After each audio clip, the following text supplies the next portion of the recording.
복음 속에 담긴 하나님의 은혜는 풍성한 은혜입니다.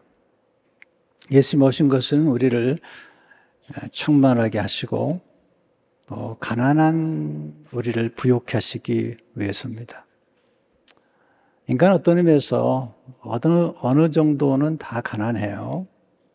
모든 것이 다 부유한 사람을 만난 적은 없습니다. 하나님 그렇게 모든 사람에게 모든 걸 주는 분은 아니십니다.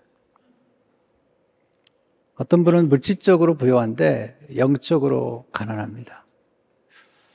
어떤 분은 굉장히 잘 사는데 성품이 아주 가난해요. 그래서 참 돈은 많은 것 같은데 사람이 참 초라하다. 그런 생각을 하게 되는 것입니다.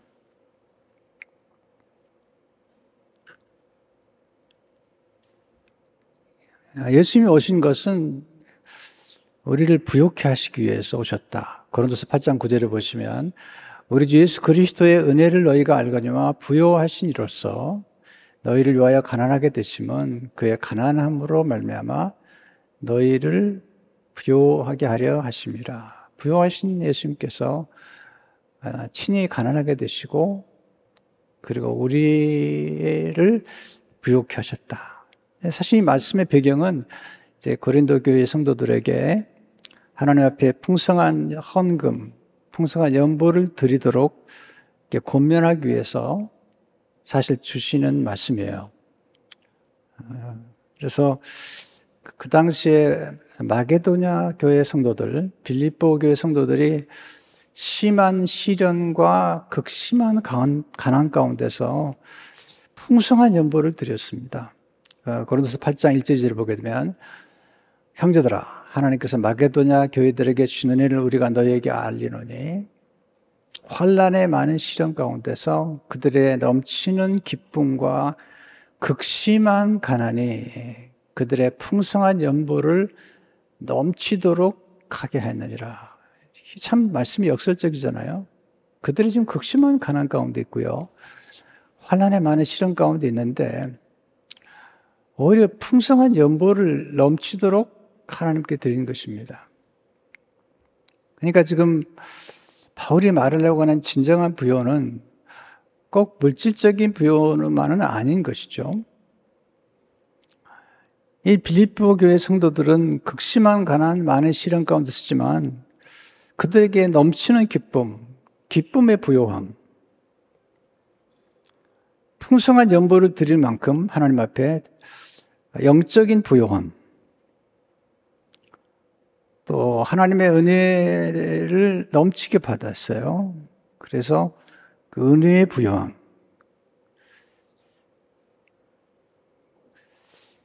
특별히 이렇게 나누고 드린다는 것은 사랑이 많아야 되는데 사랑의 풍성함, 사랑의 충만함이 그들에게 있었던 겁니다. 하나님의 압도적인 은혜는 가난을 부요로 바꾸는 은혜입니다. 성경에서 말하는 부요는 단순하게 물질만을 의미하는 것은 아닙니다. 그러나 물질을 무시하지도 않습니다. 이게 굉장히 균형이 필요한 거죠. 신명기 8장에 보면 모세가 이스라엘 백성들에게 하나님이 너에게 재물을 얻는 능력을 주셨느니라. 그렇게 말씀하셨어요. 재물을 얻는 능력을 주셨다. 성경은 그 돈의 위험성을 말하면서도 돈의 가치나 돈의 소중함을 절대로 무시하지 않습니다. 네, 성경에서 말하는 부요함은 단순하게 물질만 얘기하는 건 아니죠. 환경과 관계의 부요함, 또 사랑의 부요함, 영적인 부요함, 특별히 성품의 부요함, 신성한 성품의 부요함, 이런 것들을 이제 포함하고 있는 것입니다. 우리가 이제 질문해 보시죠. 왜 가난이 있을까? 가난한 자는 너희가 항상 있을 것이다 말씀하셨는데 왜 가난이 있는 것일까? 지금도 가난해서 굶어 죽는 분들이 참 많잖아요. 그리고 하루에 한 끼밖에 먹을 수 없는 분들이 너무 많은 거죠. 왜 가난이 왔을까? 근본적인 문제를 좀 생각해 보고요. 예수님 오셔서 어떻게 가난의 문제를 해결하셨고 또 가난을 부욕감으로 만드시는 하나님의 은총의 수단은 무엇일까? 뭐 이런 점들을 좀 나눠보고 싶습니다. 첫째로 아담의 죄 때문에 가난이 임했습니다.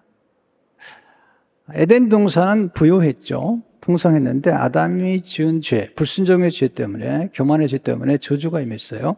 창세기 3장 17절을 보시면 아담에게 이르시되 내가 내 아내의 말을 듣고 내가 내게 먹지 말라 한 나무 열매를 먹었은즉 땅은 너로 말미암아 저주를 받고 너는 평생에 수고하여 그 소산을 먹으리라.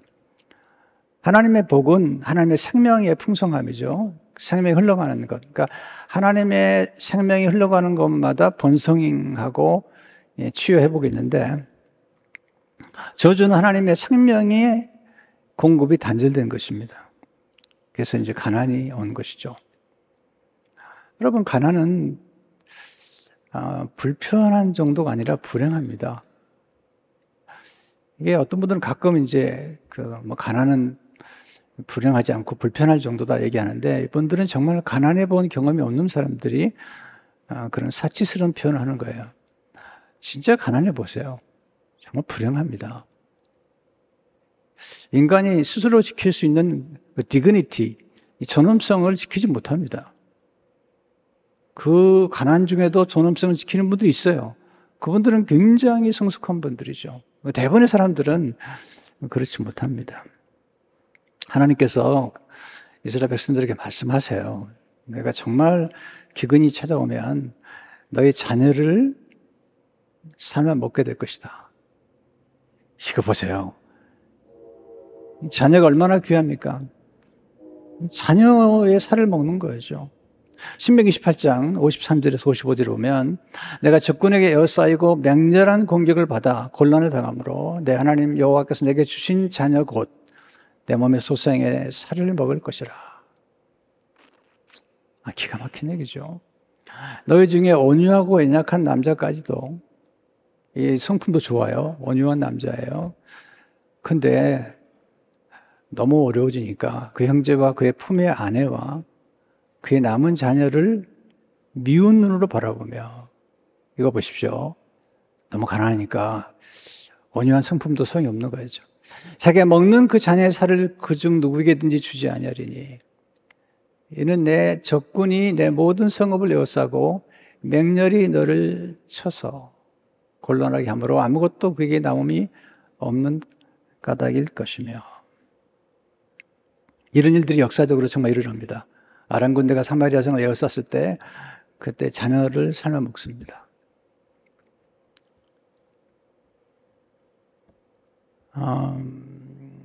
가난이 극심하면 유혹에 빠지기 쉽죠. 그리고 사실은 가장 고통스러운 죽음, 탈북자들의 얘기를 들어보면요, 정말 먹을 게 없어가지고 죽는 그 고통은 정말 말할 수 없는 고통이라고 그래요.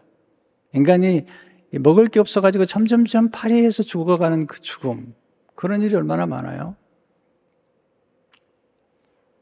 정말 고통스러운 곳이라고 그래요. 아굴의 기도가 우리에게 감동을 주죠. 잠언 30장 8절 9절을 보게 되면 나를 가난하게도 마옵시고 부하게도 마옵시고 오직 필요한 양식으로 나를 먹이시옵소서. 혹 내가 배불러서 하나님 모른다 여호와가 누구냐 할까 하며 어떤 분은 배가 부르기 때문에 하나님 안 찾잖아요. 혹 내가 가난하여 도둑질하고 내 하나님 이름을 욕되게 할까 두려워합니다. 가난하면 도둑질하기 쉽죠. 그리고 유혹에 넘어가기 쉽죠.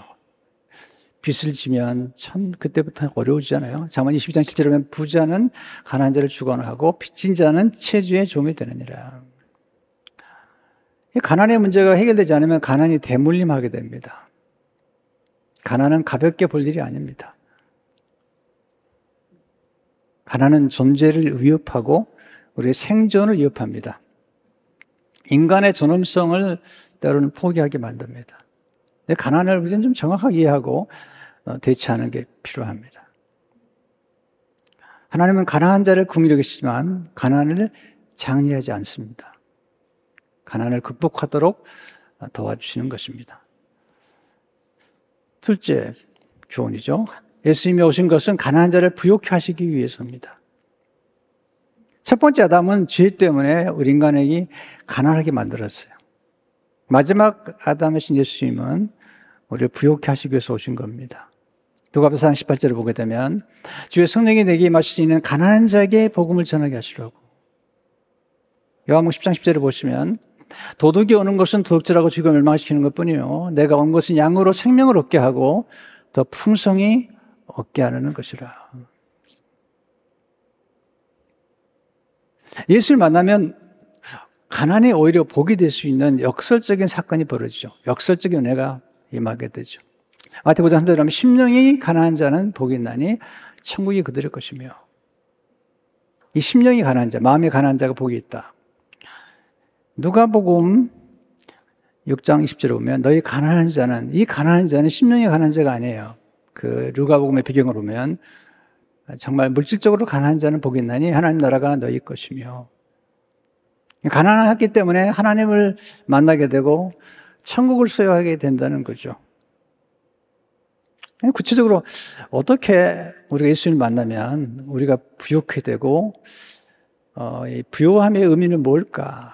어떻게 우리가 부욕해 되는 걸까? 이걸 좀 알면 아주 좋은 것이죠. 첫째, 예수님 안에 하나님 모든 충만과 부요하심이 함께 합니다. 왜 예수님을 믿어야 되는가? 왜 예수님을 만나는 게 중요한가? 왜냐하면 예수님 안에 하나님 모든 충만과 부요함이 함께 하시기 때문에. 예수님은 하나님의 아들이시고 모든 만물을 만드신 분이잖아요. 근데 하나님 아버지께서 모든 충만으로 예수 안에 거하게 하셨어요. 골로새 1장 19절을 보게 되면 아버지께서는 모든 충만으로 예수 안에 거하게 하시고, 예수님은 생명의 원천이죠. 그러니까 생명이 부요하시죠. 시편 36편 9절을 보게 되면 진실로 생명의 원천이 주께 있사오니, 원천. 예수님은 생수의 원천이죠. 요한복음 4장 14절을 보게 되면 내가 주는 물을 마시는 자는 영원히 목마르지 아니지 내가 주는 물은 그 속에서 영생하도록 솟아나는 샘물이 되리라. 예수님은 사랑의 원천이시죠. 우리 부욕해 하는 게 사랑인데요. 네, 요한서 4장 8절에 하나님은 사랑이십니다. 예수님 복의 원천이시죠. 우리에게 복음을 주시고 하나님이 처음부터 주신 게 복이잖아요. 원복이라고 그러죠. 원죄가 있기 전에 원복이 있었던 거죠. 복의 원천이 하나님이시죠. 또 예수님은 지혜와 지식의 원천이 되시죠. 골로새 1장 3절을 보게 되면 그 안에 지혜와 지식의 모든 보화가 감추어져 있느니라. 때문에 예수님은 부유하신 분이고 충만하신 분이죠. 그래서 둘째로 예수님과 연합할 때, 예수님과 결혼할 때 신랑 대신 예수님의 부요가 우리의 부요가 되는 것입니다. 마틴 루터가 종교개혁을 일으킨 중에 한 얘기죠. 거룩하신 신랑 그리스도께서 이 가난하고 사악한 창교와 결혼하사 그를 그의 모든 죄악에서 건져주시며 자신의 모든 좋은 것으로 장식해 주신다. 자, 결혼하게 되면 하나가 되잖아요. 그래서 마틴 루터는 신부된 우리의 모든 죄악을 신랑이 가져가서 책임지시고 우리에게 없는 좋은 것, 그리스도의 의와 구원과 지혜와 거룩을 우리에게 주신다는 거죠. 마틴 로이 존스는 그의 책 내 구주 예수에서 복음을 이렇게 설명해요. 복음은 내게 무엇을 말해줍니까? 복음은 주 예수 그리스도를 참으로 믿고 나를 그분께 맡기면 그분의 의가 내게 임한다고 말합니다. 내가 평생 단 한 번도 죄를 짓지 않은 것처럼 깨끗해집니다. 하나님은 내가 의롭다고 선언하십니다. 내 계좌 외에 은행의 표현을 들은 거죠. 내 은행뱅크 구좌에 그리스도의 의를 넣어주십니다. 나는 거지이고 잔부가 텅 비어있고 저주를 받아 망한 사람입니다. 그런데 갑자기 하나님 아들의 부가 내 계좌에 들어왔습니다. 놀라운 거죠. 내게 없는 건데 하나님께서 우리 안에 하나님의 부요를 넣어주신 것입니다. 예수님을 주님이라고 부르는 모든 사람을 부유케 하겠다. 로마 10장 12절을 보게 되면 유대인이나 헬라인이나 차별이 없습니다. 한 분이신 주께서 모든 사람의 주가 되사 그를 부르는 모든 사람에게 부유하시도다.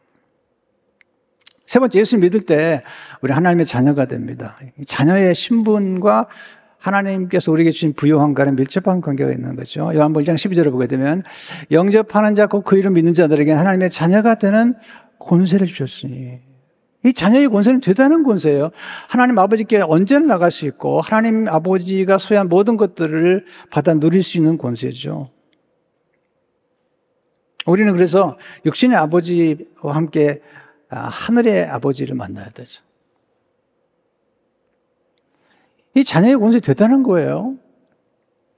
이 자녀의 권세라는 것은 정체성이잖아요. 정체성. 그 정체성이 중요한 게, 우리 하나님의 자녀라는 것은 우리 하나님께 소속된 것이며, 또 하나님이 소유한 모든 것들을 우리가 소유하시기 때문에 우리가 그만큼 부유한 거라는 거죠. 이 정체성은 우리가 누구에게 소속되어 있으면 누구의 보호와 공고를 받을 수 있는지를 말해주는 것입니다. 바울은 로마서에서 우리가 하나님의 자녀가 되었다. 로마서 8장 14절 16절을 보게 되면, 뭐 하나님의 인도를 받는 사람은 곧 하나님의 아들이라. 너희는 다시 무수하는 종영을 받지 않고 양자의 영을 받았으므로 우리가 아빠 아버지라고 부르짖니라. 성령이 친히 우리의 영과 더불어 우리 하나님의 자녀인 것을 증언하시나니. 여러분, 자녀 권세 대단한 권세입니다. 자녀 키워보세요. 우리 딸 둘 키웠는데요, 이 권세가 보통이 아닙니다. 네, 부모님이 다 우리가 키워주고 먹여주고 교육시켜주고 이렇게 해도 당당하게 그지없어요. 네, 또 결혼하고 나서도 아무 때나 와가지고 그냥 싹 가져갑니다. 이거 보통 권세가 아니에요. 네, 아무 때나 오고 아무 때나 연락하고 아무 때나 맡기는 거예요, 그냥. 네. 네, 그래요. 얼마나 당당한지 모르겠어요. 네. 그게 이제 자녀가 가진 권세죠. 세 번째, 예수님을 믿을 때 우리는 하나님의 상속자가 되는 것입니다. 자녀도 놀라운데 우리가 하나님의 상속자가 된 거죠. 로마서 8장 17절을 보게 되면, 자녀면 또한 상속자고 하나님의 상속자요, 그리스도와 함께한 상속자니 우리가 그와 함께 영광을 받기 위하여 고난도 함께 받아야 할 것이니라. 우리가 상속자가 되었다는 사실을 두 가지로 얘기해요. 첫째는 우리는 하나님의 상속자라는 거예요. 여러분, 저분이 락펠러의 상속자다, 또는 빌 게이츠 상속자다, 뭐 오렌 버핏의 상속자, 그럼 뭐 우리가 감이 오죠. 이야, 대단하겠다. 그런데 우리는 하나님의 상속자, 부여하시고 천지를 만드신 하나님의 상속자가 되었다는 거예요. 둘째, 우리는 그리스도와 함께한 상속자죠. 그리스도 하나님의 아들이시잖아요. 하나님의 아들과 동등한 그런 권세와 상속을 받을 수 있는 위치까지 올라갔다는 거예요. 우리가 그리스도는 아니에요. 우리 하나님의 아들도 아니고 하나님도 아니에요. 그러나 우리 예수 그리스도를 믿으면 하나님의 자녀가 되었고, 하나님의 아들이신 예수님과 동등한 그런 아들의 권세를 갖게 된 거죠. 상속의 권세를 갖게 된 거죠. 우리에게 양자의 영을 주셨다는 말은요, 그게 굉장히 중요한 얘기인데, 이것은 하나님 우리를 양자로 삼았다는 것보다 더 중요한 뜻을 가지고 있어요. 바울이 로마서에서 양자의 영이라고 얘기할 때, 그 당시에 로마 사람들 가운데 굉장히 부유하고 권세가 많은 사람이 자녀가 없어요. 그러면 입양을 합니다. 입양을 하는 순간 그 자녀는 집에서 직접 낳은 자녀와 똑같은 자격과 권세와 상속을 받는 권세를 가졌다는 거죠. 그걸 강조하는 거예요, 바울이 지금. 하나님 우리를 입양하셨는데, 그 입양은 원래 우리 하나님의 자녀잖아요. 예수님 오셔가지고 우리를 다시 회복시킨 거죠. 그렇게 함으로써 우리가 예수님과 똑같은 그런 복을 누리게 되었다는 것입니다. 그럼 이건 놀라운 거잖아요. 이 복은 예수를 믿음으로 주어진 거기 때문에, 야고보는 우리의 삶 가운데 참 부요는 믿음으로 오는 것이다. 야고보 2장 5절을 보게 되면, 내 사랑이들아 들을지어다. 하나님 세상에서 가난한 자를 택하사 믿음에 부요하게 하시고, 또 자기를 사랑하는 자들에게 약속하신 나라를 상속으로 받게 하지 아니하시느냐. 가난한 자를 택하서 믿음에 부요하게 하신 거죠. 그래서 하나님의 나라를 그리고 하나님을 우리가 소유하게 된 거죠. 예수님을 신뢰하는 믿음은 우리를 부유케 하죠. 믿음의 부여는 성도가 누리는 부여입니다. 가장 부유한 사람은 하나님을 소유한 사람이죠.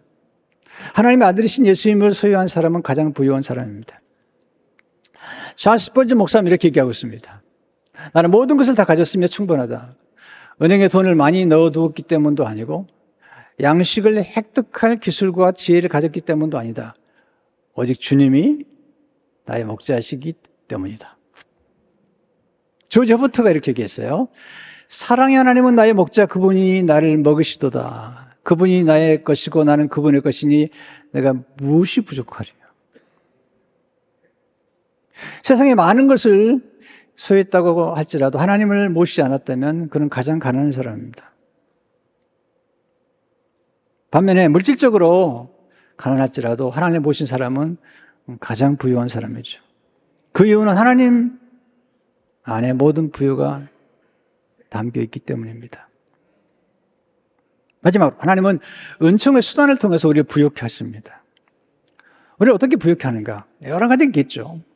이미 지금 믿음에 대해서 말씀드렸고 많은데 하나님께서 우리를 선택하셔서 이렇게 부유케, 우리 삶을 부유케 하시고 충만케 하시는 하나님의 은혜의 수단이 뭘까? 5가지로 압축해서 말씀드리고 싶어요. 첫째, 하나님은 교육을 통해서 우리를 부유케 하십니다. 교육은 하나님의 아이디어죠. 히브리 노예들을 하나님께서 부유케 하기 위해서 하나님은 그들에게 놀라운 부유를 약속하세요. 모든 민족이 꾸질지는 꾸지 않아요. 유대인들이 지금 얼마나 부유해요. 그 정신이 언제 왔냐면 하나님께서 출애굽시킨 다음에 그들을 가르친 거죠. 하나님은 무지를 경계하시죠. 호세아 4장 1절에 보게 되면 내 백성이 지식이 없음으로 망하는도다. 지식이 없으면 망하는 거죠. 사무엘상 2장 3절에 보면 여호와는 지식의 하나님이시라. 정말 훌륭한 목자가 뭘까요? 제가 에레미야 3장 15절을 보면서 지식의 중요성을 철저하게 내가 또 내 마음에 합한 목자를 저에게 주니 그들이 지식과 명철로 너희를 양육하리라. 제가 이 지식과 명철을 위해서 늘 기도해요. 늘 공부해요. 늘 연구해요. 왜냐하면 지식과 명철로 양들을 양육해야지 양들의 삶이 풍성해지는 거죠. 제가 자주 인용하는 말씀 2군데 인용하겠어요. 신명기 4장 6절 말씀. 너희는 지켜행하라. 이것이 여러 민족 앞에서 너희의 지혜요 너희의 지식이라. 그들이 모든 규례를 듣고 이르기를 이 큰 나라 사람은 과연 지혜와 지식이 있는 백성이로다 하리라. 유대인들이 큰 나라 사람이 되어버린 거죠. 뭐 때문에? 지혜와 지식 때문에. 잠언 24장 3절 4절을 보세요. 집은 지혜로 말미암아 건축되고 명철로 말미암아 견고하게 되며 또 방들은 지식으로 말미암아 각종 귀하고 아름다운 보배로 채우겠다느니라. 여러분, 지식이 정말 중요해요. 교육 중요해요. 이런 얘기 하잖아요. 가끔 빌 게이츠가 대학 중퇴했기 때문에 학력이 필요 없다. 여러분이 빌 게이츠입니까? 여러분 그렇게 생각하지 마세요. 앞으로 AI 시대이기 때문에 학력이 필요 없다. 그렇지 않습니다. 여전히 학력은 중요합니다. 여전히 교육은 중요합니다. 이 라이센스가 얼마나 중요한지 몰라요. 라이센스를 무시할 수 없어요. 한 번 라이센스를 받아놓으면 평생 가는 거예요. 평생. 때문에 여러분 교육을 소중히 여기고 교육을 통해서 하나님께서 가난의 사이클을 이렇게 잘라내신 거죠. 우리나라의 선교사님들 와서 한 게 뭐죠? 2가지죠. 학교를 세우고 병원을 세운 거죠. 이 2가지. 학교를 세워서 지식, 문맹자들을 눈뜨게 만들고 공부시키고 유학 보내고 그래서 우리나라가 지금 대단한 나라가 된 거죠. 병원도 많이 세웠잖아요.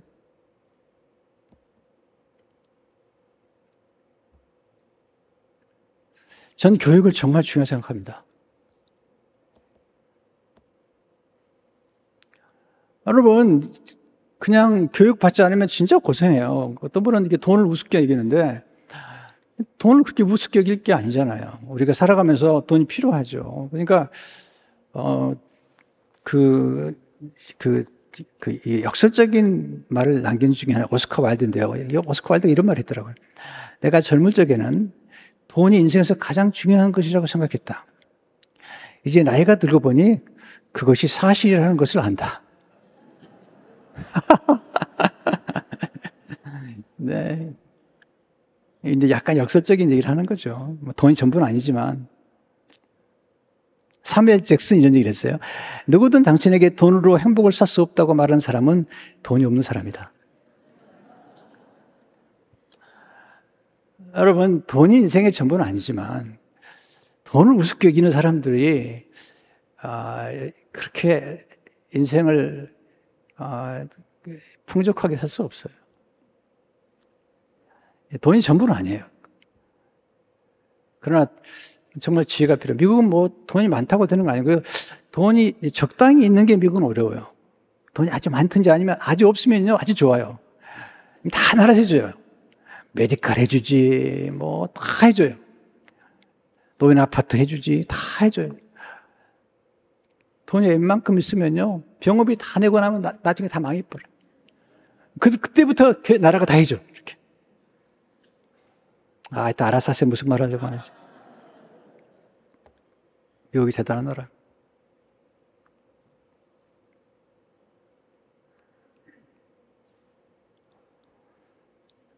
두 번째, 하나님 기도를 통해서 우리를 부익하시잖아요.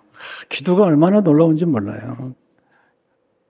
히브리 4장 10절을 보시면, 그럼 우리는 긍휼하심을 받고 때를 따라 동문을 얻기 위하여 은혜의 보좌 앞에 담대히 나갈 것이니라.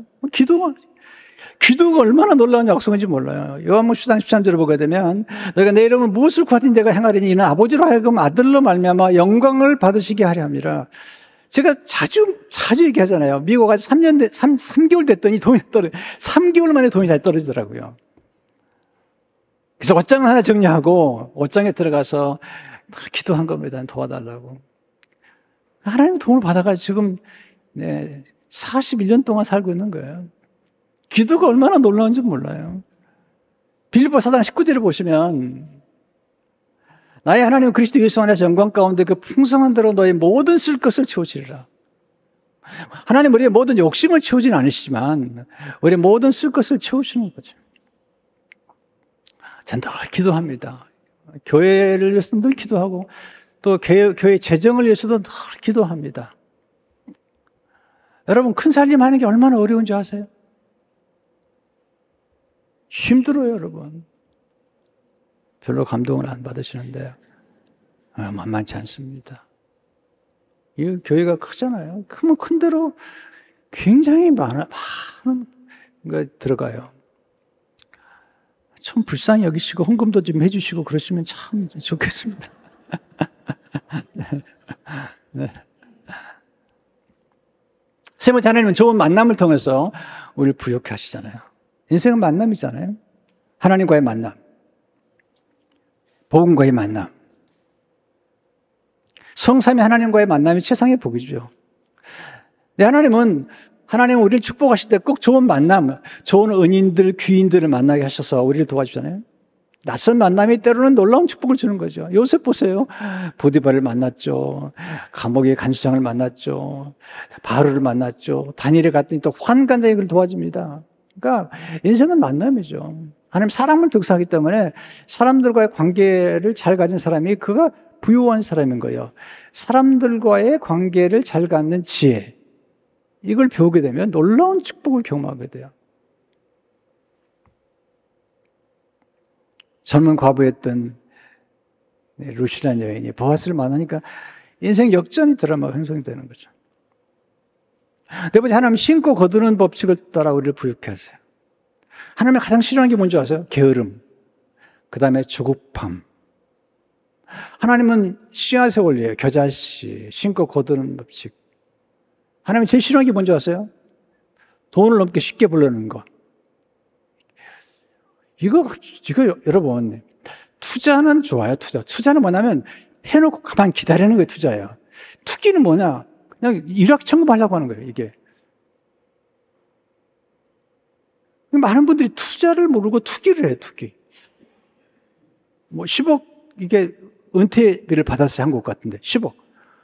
그걸 잘 투자를 해가지고 처음부터 놔두면 될 텐데, 10억 갖다 주면 한 달 만에 1억을 주겠다는 거예요. 또 그걸 믿어요.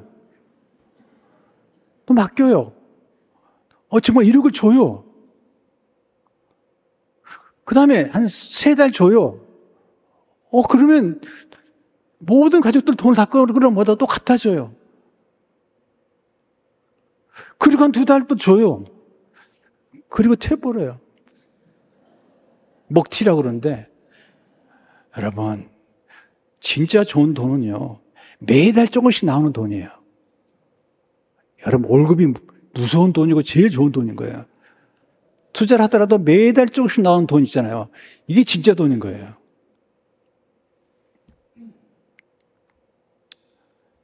성경의 원리를 따라서 하십시오. 일찍 투자를 하세요.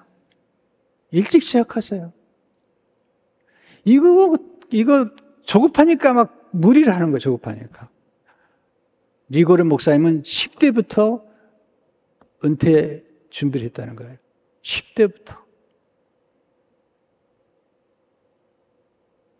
일찍부터 아이들에게 이 경제관념을 가르쳐주고 아들에게 투기하는 게 투자하는 법은 제일 좋은 건 교육이죠. 근데 한국은 교육하느라고 그냥 돈 다 써버려.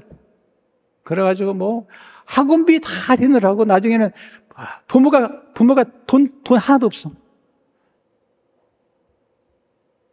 그럼 공부를 시켜놨으면 돈을 벌어야 되는데 돈도 안 벌어와. 부모도 망하고 자식도 망하고 힘든 거죠. 뭐 이런 얘기 하려면 끝이 없지만 정말 필요해요. 그러니까 자녀들에게 돈 다 주면 안 돼. 조금 가지고 있어요.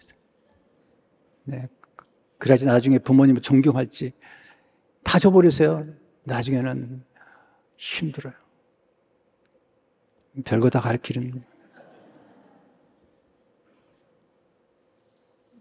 여러분, 돈을 쉽게 벌려는데 다 유혹이 있는 거예요.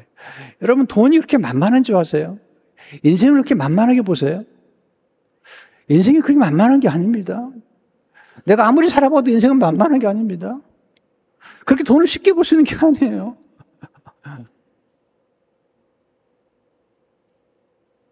그냥 되는 게 아니에요. 엄청난 노력을 해야 되는 거예요. 또 엄청난 노력뿐만 아니라 그 차이를 만들어내야 되는 거예요. 차이를. 그 차이를 만들어내지 않으면 안 되는 거죠. 이게 이제 다 아이디어잖아요. 왠지 뭐 어릴 적에 제가 예수 믿고 성경 읽다가 제 마음에 다 와서 부딪히는 말씀이 있었는데 이 말씀이 저를 움직이는 것 같아요. 시편 126편 5절 6절의 말씀이에요. 눈물 흘리며 씨를 뿌리는 자는 기쁨으로 거두리로다. 울며 씨를 뿌리러 나가는 자는 반드시 기쁨으로 그 곡식단을 가지고 돌아오리로다. 고린도서 9장 1절을 보세요. 이것이 곧 적게 심자는 적게 거두고 많이 심자는 많이 거둔다 하는 말이로다. 여러분 쉴만 없고 좀 기다리세요. 저는요 관계를 가져도 30년, 50년 이렇게 관계를 갖습니다. 아주 오래 관계를 갖습니다. 어떤 분은 관계를 가지면서 금방 뭔가 유익을 얻으려고 그래요. 그냥 뭐 해달라고 그러고. 그러지 마세요. 네. 그냥 좀 섬기세요. 그냥 투자하세요. 그리고 나다 보면 어느 날 이게 딱 열매를 맺게 되는 거잖아요. 가끔 그런 경험을 하거든요.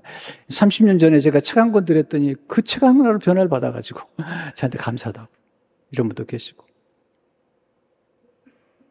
그러니까 어디서 어떻게 거둘지는 몰라요, 하나님께서. 심고 거두는 것. 하나님은 열매를 주지 않으세요. 씨앗을 주지. 기회를 주지. 우리가 할 게 뭐냐? 성경의 원리를 따라서 살아가는 거예요. 성경에 보면요, 저축의 원리가 얼마나 많이 나요. 저축의 원리, 곡간의 원리. 내 창고에 복을 주겠다는 거예요, 창고에. 이게 뭐죠? 그게 저금이에요. 그게 투자예요, 투자. 투기하지 말고 투자 하는 거잖아요. 그러니까 보세요. 교육이 투자예요. 그리고 인간관계가 투자예요. 인간관계가. 하나님과의 관계가 투자예요. 요셉이 처음부터 저금하지 않았어요. 요셉은 처음 하나님과의 관계에서 투자를 했어요. 믿음이 부여했어요.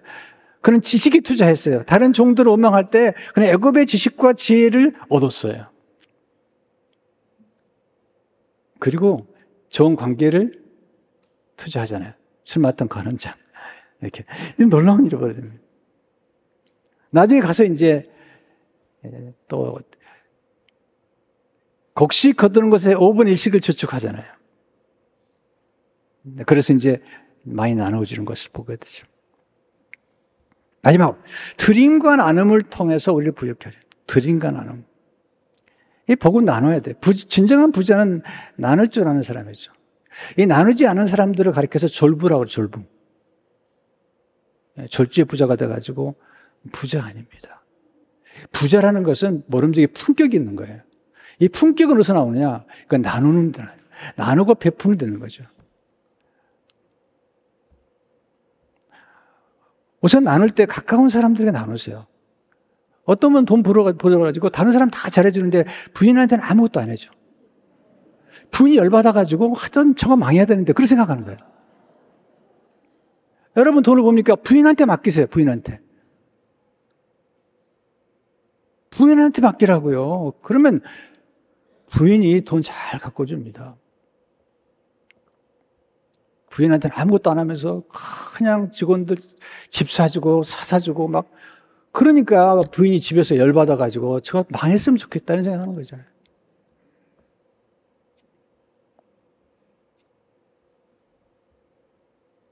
오늘 별 얘기 다 하지만 이게 진짜 중요한 얘기 같아요. 근데 살아보니까 가끔 어떤 분들은 그런 분이 계세요. 밖에 너무 잘해. 한국 남자들은 밖에 있는 모든 여자에게 친절해. 집에 있는 여자 빼놓고 다 친절해. 이거 보세요. 이게 문제가 있는 거잖아요. 그러니까 사랑은 참 나눌 줄 알아야 돼. 드리고 나눌 줄 아는 게 사랑이다. 누가복음 1장 38절을 보세요. 주라 그리하면 너에게 주실 것이니 곧 후이되어 누르고 흔들어 넘치도록 하여 너에게 안겨주리라. 너희가 헤아리는 그 헤아림으로 너희도 헤아림을 도로 받을 것이니라. 여러분 하나님 사랑해 보세요. 드리고 싶지. 은혜 받아보세요. 정말 드리고 싶지. 누구 사랑해 보세요. 다 주고 싶어. 죽어도 늘 더 못 줘서 아쉬워해. 우리 큰 손녀가 태어났는데요. 다 주고 싶더라고. 너무너무 예뻐가지고. 그래서 뭐 여러 가지 약속을 했는데요. 지금 약간 취소해요. 왜냐하면 둘째도 태어나고 셋째 태어나고 넷째는 또 손자가 태어나 버리네. 이게 복잡해요. 네. 그런데요. 사랑이라는 건 죽어도 늘 아쉬워요. 우리 딸들이 와서 집에 있는 거 가져갈 때 이놈의 자식아 그렇게 철이 안 들었냐 이렇게 얘기해 본 적이 없어요. 더 못 줘가지고 늘 미안해하는 게 이게 부모의 마음이에요. 사랑하는 마음이에요. 며칠 전에도 우리 큰아이가 가는데요. 우리 손녀 태어나면서 우리 큰아이한테 차를 한 대 사주고 싶었거든요. 못 사줬어요. 제 아내한테 여보, 우리 큰아이 차 한 번 사주고 싶은데 못 사주고 말았다. 제 아내가 이제 큰아이도 잘 사는데 이제 잘 살아요. 부부가 열심히 해가지고 우리보다 잘 살아요. 그런데 마음이 그런 거예요. 마음이. 네, 손녀 둘을 낳아주니까 얼마나 고마운지 상을 주고 싶은 거예요. 아유, 이렇게 하면 또 돈 내라고 그러겠지 뭐. 여러분, 우리를 정말 풍성하게 만든 게 뭘까요? 우리를 부유하게 만드는 건 사랑입니다. 사랑하면 끝이 없는 거예요. 사랑해보세요. 교회 사랑해보세요. 정말 좋은 게 보이는 거예요. 네, 사랑해보세요. 너무 좋은 거지. 하나님 감사를 통해서 우리를 부유케 하십니다. 여러분, 성경에서 말하는 부자는 하나님을 소유한 부자고 천국을 소유한 부자잖아요. 나눌 줄 알고. 근데 정말 중요한 게 있어요. 감사하죠. 성령 충만하고 은혜가 많아지면 감사하게 되죠.